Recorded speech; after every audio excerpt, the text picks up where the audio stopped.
Did you know some abandoned schools are still connected to the city's power grid? At exactly midnight, the school bell rang. Not loud, just enough to echo through the empty halls. The building had been abandoned for decades. No electricity, no staff, no reason to make a sound. Then the lights turned on. One hallway at a time, fluorescent bulbs flickered to life, buzzing softly. Classroom doors creaked open on their own. Desks were perfectly aligned, as if students had just stepped out. A chalkboard scratched by itself. 3 words appeared slowly, "Don't be late."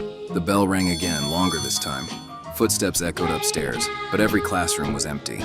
The intercom crackled, and a calm voice whispered, "Attendance will now be taken." "If the school has been abandoned for years, who was it expecting tonight?"